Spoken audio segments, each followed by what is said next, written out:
Hello दोस्तों, welcome to समवार्ता। दोस्तों, देश में लोकसभा का इलेक्शन का चौथा चरण समाप्त हो चुका है और कुछ दिन बाद लोकसभा का रिजल्ट आ जाएगा और आप लोगों को पता चल जाएगा कि देश का प्रधानमंत्री कौन बनने वाला है।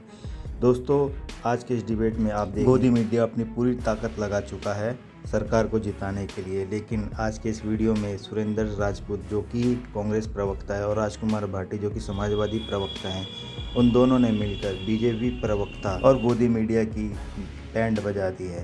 दोस्तों, आज के इस वीडियो में आप देखेंगे कि किस तरीके से उन्होंने बताया है कि देश में जो कि अभी रुझान चल रहे हैं वह इंडिया अलायंस के पक्ष में चल रहे हैं। यह सब सुनकर मोदी मीडिया और बीजेपी प्रवक्ता पचा नहीं पा रहे। दोस्तों, इस वीडियो को आप पूरा देखिए और आप समझने की कोशिश करिए कि देश में अभी क्या चल रहा है और किस तरीके का माहौल है।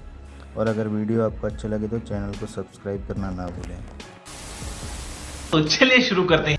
चलो भाई, देखो अब मैं क्या करता हूँ। सुरेंद्र राजपूत, मैंने शुरू में बताया 70% सीटों पर वोटिंग खत्म हो गई है। आपको क्या लग रहा है, क्या हो रहा है इस बार ईवीएम में? अच्छा, हमको सिखा दिया है। मानक भाई, जनता जीत रही है और हम जनता को जनार्दन मानते हैं, इसलिए जनता जनार्दन जीत रही है और भारतीय जनता पार्टी वाले लोग जनता को मूर्ख मानते हैं, इसीलिए वो विषयांतर कर रहे हैं, मुद्दों से भटका रहे हैं, 10 साल का अपना रिपोर्ट कार्ड नहीं दे रहे हैं, नए नए मुद्दों की बात करते हैं, कभी मंगलसूत्र पर ले जाते हैं, कभी दंगल पर ले जाते हैं, कभी पाकिस्तान पर ले जाते हैं, कभी जो है मुगल पर ले जाते हैं, कभी मुस्लिम लीग पर ले जाते हैं, कभी भैंसों पर ले जाते हैं, जैसे कि कहते हैं कि साहब 2 भैंसों में से एक भैंस आपकी जो है कांग्रेस ले लेगी, तो हम कहते हैं कि नहीं भैया, आपकी भैंस हम आपको 4 तारीख को ससम्मान दिल्ली गाजे बाजे के साथ वापस करेंगे। तो ये सारे के सारे मुद्दे, कभी वो 4% आरक्षण पर ले जाते हैं कि साहब वो ये तो कांग्रेस ने दे दिया था, तो जब हम उनको याद दिला देते हैं कि साहब टीडीपी जो भारतीय जनता पार्टी की सहयोगी है वो भी वही आरक्षण दे रही है और एसडी देवेगौड़ा जो है वो भी वही मंडल कमीशन का आरक्षण दे रहे हैं और हम भी मंडल कमीशन के आरक्षण की बात कर रहे हैं, मंडल कमीशन में जितनी जातियां हैं, तो उसके बाद फिर वो फिर दूसरा मुद्दा पकड़ लेते हैं। प्रधानमंत्री जी संदेश खाली में जाकर के कल बंगाल में गए थे, उन्होंने वहां की उन महिलाओं से माफी नहीं मांगी। बहुत सीरियस इशू है मानक कि उन महिलाओं की, संदेश खाली की लड़कियों की अब शादियां कैसे होंगी? कभी किसी ने सोचा है कि उन लड़कियों की शादियां कैसे होंगी? कैसे, कौन करेगा उनसे शादी? चूंकि उनको बदनाम कर दिया इन लोगों ने। वहां कहा कि मास रेप हुआ है, उन लड़कियों के चरित्र के ऊपर दाग लगा दिया, क्वेश्चन मार्क लगा दिया। आज उस संदेश खाली की उन बच्चियों के साथ, जो संदेश खाली जगह है, उनके साथ शादियां करेगा कौन? भारतीय जनता पार्टी। अच्छा सुरेंद्र भाई, एक चीज बताइए, सजा कैसे मिलेगी? एक बात बताइए, आज चौथे चरण का मतदान चल रहा है, पीएम और सीएम का जो रोड शो चल रहा है वाराणसी में, आपको कोई इसमें आपत्ति तो नहीं है? आप अक्सर आरोप लगाते हैं क्योंकि जब भी कहीं मतदान चल रहा होता है प्रधानमंत्री रोड शो या रैली करने निकल जाते हैं। अभी मजा आएगा ना भिड़ो। मानक भाई, जब दर्द हद से बढ़ जाता है तो दवा हो जाती है।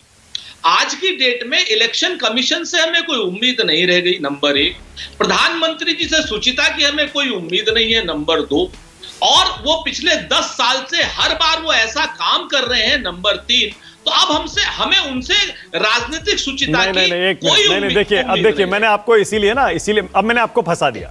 ये मैंने आपको फुल टॉस देने की कोशिश की थी, थोड़ी ज्यादा उछाल दी आपने, फ्रंट फुट पर आगे आकर छक्का मारने की कोशिश की, लेकिन आप फंस गए।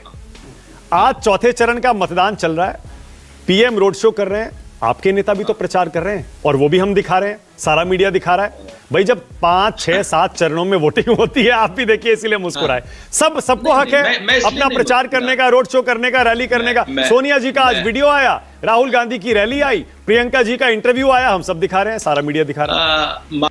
कोई सेंसेस बात? मानक भाई, एक चीज है, अगर आप प्रधानमंत्री जी से बाकी सब लोगों को बराबर का तौलेंगे, लेवल प्लेइंग फील्ड करेंगे, तो मैं आपको धन्यवाद ज्ञापित करूंगा। आज प्रधानमंत्री जी 3 चैनलों पर लगातार उनका लाइव इंटरव्यू चल रहा है, 3 चैनल पर लगातार चल रहा है, आपके सामने स्क्रिप्टेड इंटरव्यू चल रहा है। हमने तो कोई शिकायत चुनाव आयोग से की नहीं ना, आपने सवाल पूछा तो हमने कहा जब दर्द हद से गुजर जाता है तो दवा बन जाती है। आपने मेरे जवाब पे शायद ध्यान नहीं दिया। मैं फिर से कहता हूं कि दर्द जब हद से गुजर जाता है तो दवा बन जाती है। वही इस तरीके की जो वो आ गई है ना कि अब उन्होंने उस तरीके के जो जिन्होंने राजनीतिक सूचिताएं खत्म कर दी, तो अब आपने इंटरव्यूज पर सवाल उठाया, आपने इंटरव्यूज पर सवाल उठाया।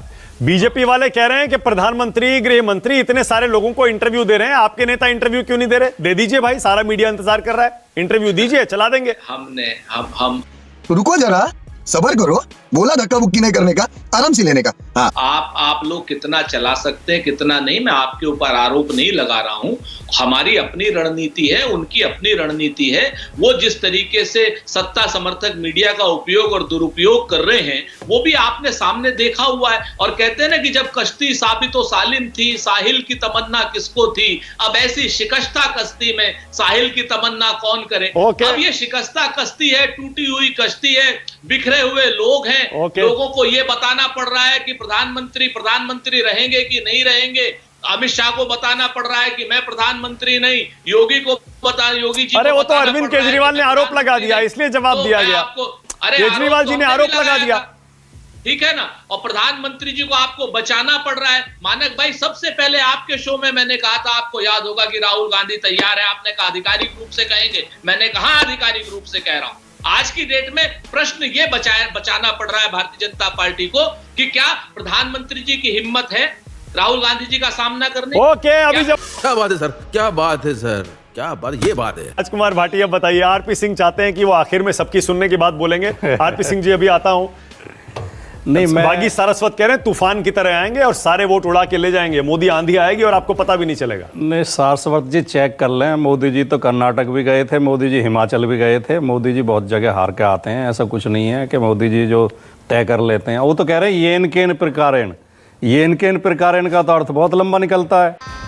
गजब बेइज्जती है। खैर, मैं मुद्दे पे आता हूँ। मानक जी, इसमें तो कोई संदेह नहीं है कि जनता का जो रुझान मिल रहे हैं, सरकार बदलने जा रही है, एनडीए की सरकार नहीं बन रही है। लेकिन जिस तरह चुनाव आयोग और प्रशासन और पुलिस और बीजेपी के गुंडे जो रोल अदा कर रहे हैं, बहुत दृश्य बहुत ही दुख देने वाले, परेशान करने वाले हैं और चिंता करने वाले हैं। लोकतंत्र का होगा क्या? जैसे शुरुआत में इसी दृश्य से करता हूँ। आपने कहा कि इस तरह के जुलूस तो अन्य पार्टी भी निकालती हैं। केवल जिस दिन भी मतदान होता है मोदी जी दिखाई नहीं देते हैं, मोदी जी धार्मिक प्रतीकों के साथ दिखाई देते हैं। ये खतरनाक है। और चुनाव आयोग बिल्कुल संज्ञान नहीं लेता, जबकि आदर्श चुनाव आचार संहिता में साफ साफ लिखा हुआ है कि चुनाव में कोई धार्मिक प्रतीकों का प्रयोग नहीं किया जाएगा, प्रदर्शन नहीं किया जाएगा। चुनाव आयोग आंखें मूंदे तो इसमें कौन सा धार्मिक प्रतीक है? आप देखो, गौर से देखो। मोदी जी या तो मंदिर के साथ नजर आते हैं, या मूर्ति के साथ नजर आते हैं, या जो उसके वो करते हुए जो पूजा करते हुए नजर आते हैं, धार्मिक पोशाक पहन के नजर आते हैं, धार्मिक प्रतीकों के साथ नजर आते हैं। देखो आप, सारे धार्मिक प्रतीक नजर आ रहे हैं। दूसरी बस हवा निकल गई। बात, जो दूसरा दृश्य जो उद्वेलित करता है, चिंता परेशान करता है, लखीमपुर खीरी में केंद्रीय गृह मंत्री रहे हैं अजय मिश्र टैनी, जो वहाँ प्रत्याशी हैं, वो छोटे छोटे बच्चों को लेकर बूथ में घुस गए। उन बच्चों से बटन दबा रहे हैं ईवीएम का। वीडियो है मौजूद सोशल मीडिया पे। जो व्यक्ति देश का गृह राज्य मंत्री रहा है वो सरासर धज्जियां उड़ा रहा है चुनाव आचार संहिता की।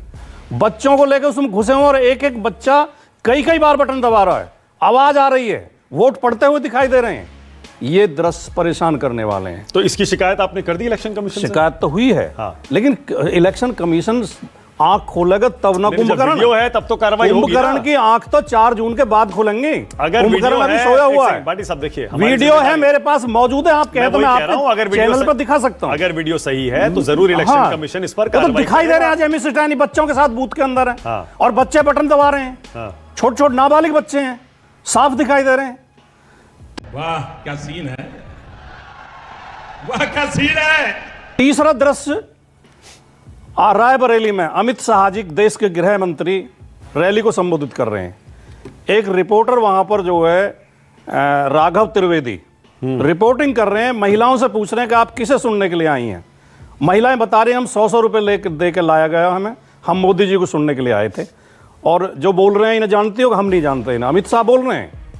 तो बीजेपी के गुंडे उस पत्रकार को जबरन उठा के ले जाते हैं खींच के, और वो पुलिस वालों को गिड़गिड़ा रहा है, पुलिस वालों का हाथ पकड़ रहा है, मुझे बचाओ। पुलिस वाले उसे बचाते नहीं हैं, बीजेपी के गुंडे उसे मंच के पीछे ले जाते हैं, उसकी बुरी तरह पिटाई करते हैं, वो हॉस्पिटलाइज रहा है और उसे एक कमरे में बंद कर देते हैं। कोई संज्ञान नहीं है, कोई इस पर चिंता जाहिर नहीं कर रहा।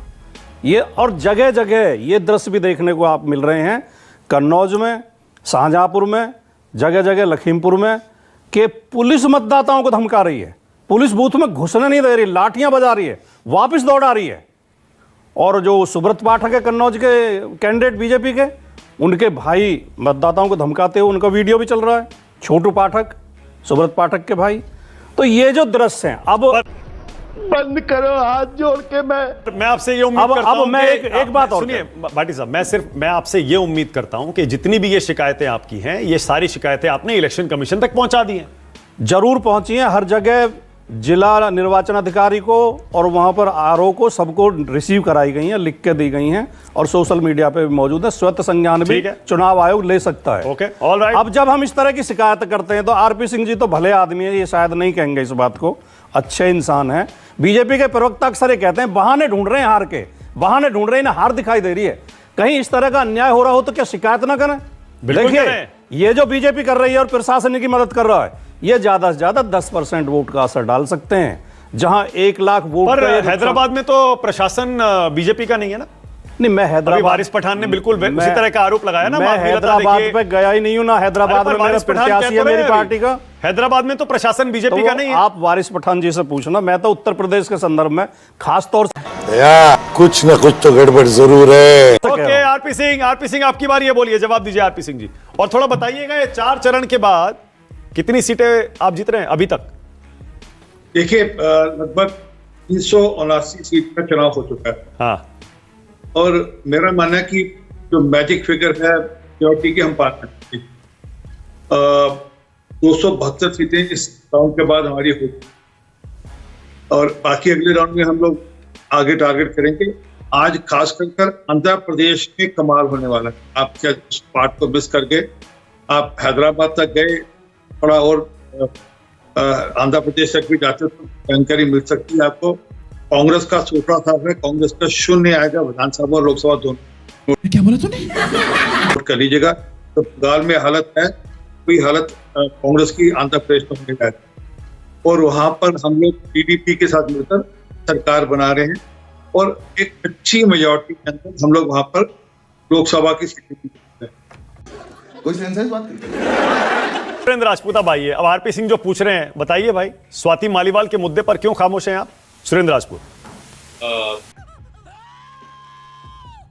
3-4 चीजें, बड़ी गंभीर बात हुई आपके डिबेट में, बहुत शुक्रिया। आरपी सिंह जी, हम बिल्कुल स्वाति मालीवाल के उस पर चुप नहीं है। और अगर कोई किसी से भी दुर्व्यवहार, किसी महिला से दुर्व्यवहार हुआ, आपकी सरकार में हुआ हो, मेरी सरकार में हुआ, आपकी सरकार में, किसी में, आपका मतलब आप पार्टी की सरकार में हुआ हो, बिल्कुल क्षमा के योग्य नहीं है।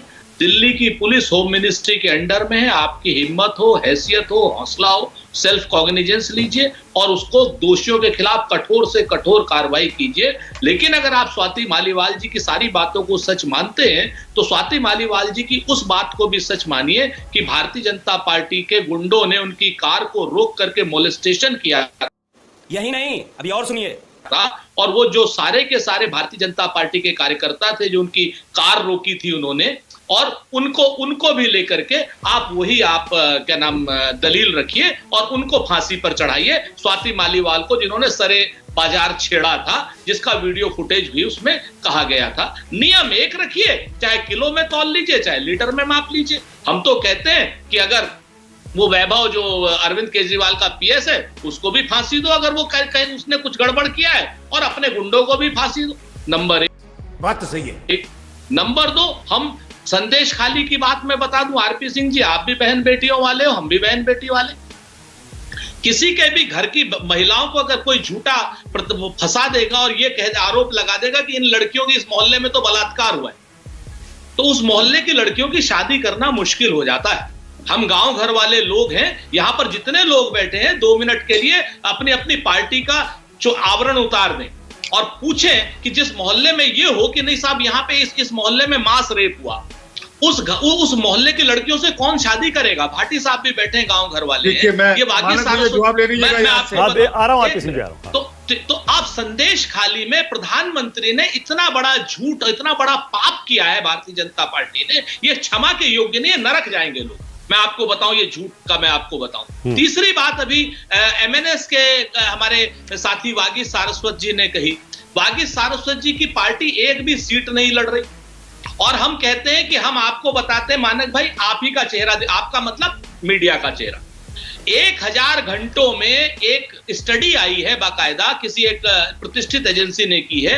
832 घंटे प्रधानमंत्री और अमित शाह जी चल रहे हैं, 832 घंटे, और बाकी बचे 164 घंटों में, या 100 जो भी बचे हुए हैं 168 घंटे जो हैं, उसमें सारा विपक्ष चलता है और भारतीय जनता पार्टी के राजनाथ सिंह जी जैसे नेता और नितिन गडकरी जैसे नेता, आरपी सिंह जैसे नेता चलते हैं।